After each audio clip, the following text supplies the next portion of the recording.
il faut estimer à ces forces à 2000 combattants. Si tu fais la situation de ceux qui ont quitté la Libye, ce n'est pas moins de 1000 personnes.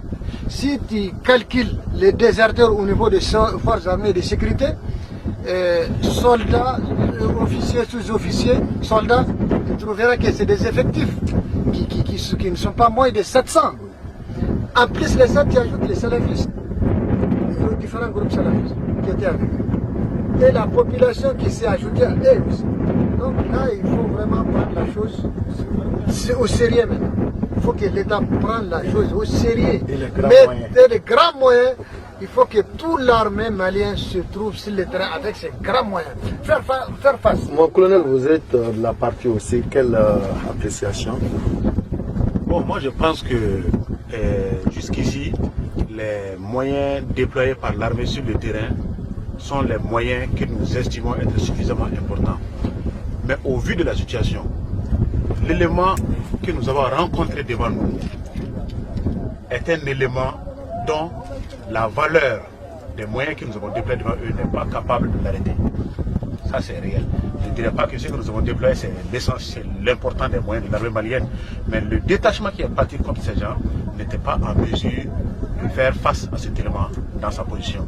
D'abord, pour un premier facteur, ils sont sur leur terrain, ils sont en position de force sur leur terrain, ils maîtrisent le terrain plus que nous. Le deux, ils sont en supériorité numérique. Et puis, l'armement majeur, les armes d'appui, les armes de longue portée, ils en ont plus que nous. Ça, nous avons dû le constater par rapport aux échanges de tirs que nous avons eus avec eux avant-hier, de 2h du matin jusqu'à midi, avant notre décrochage. Donc, on se rend compte que ces gens, ils ne vont pas du tout de la cuillère. Ils sont déterminés, ils sont là, ils pensent qu'ils sont en terrain conquis, et en fait, ils ne s'amusent pas.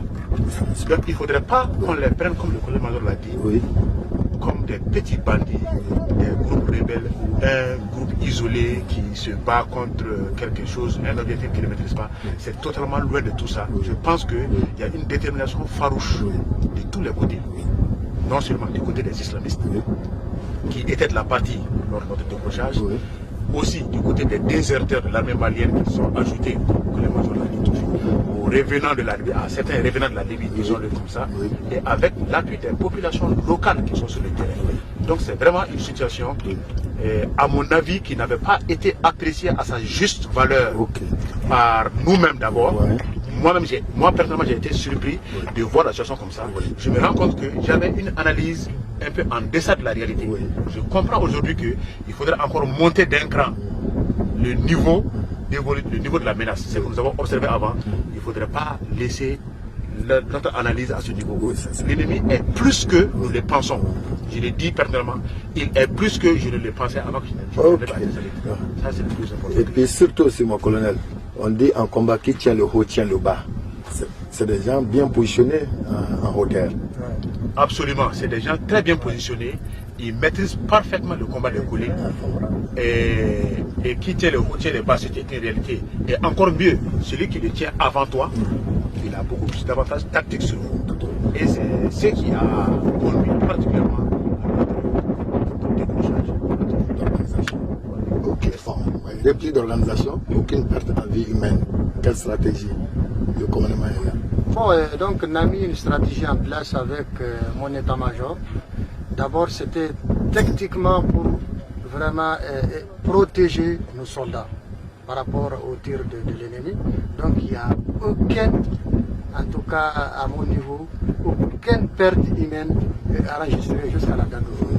Voilà. Donc maintenant, de l'autre côté, l'ennemi, en tout cas, n'a vraiment des renseignements sûrs d'ailleurs qu'ils ont enregistré beaucoup de pertes humaines dans les rangs, et matériel aussi, dans les rangs.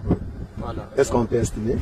Bon, on ne peut pas estimer parce qu'en réalité je n'ai pas les détails, mais en tout cas j'ai appris par des sources sûres qu'ils ont enregistré beaucoup de pertes humaines et matériel dans les rangs. Ok, merci. Merci.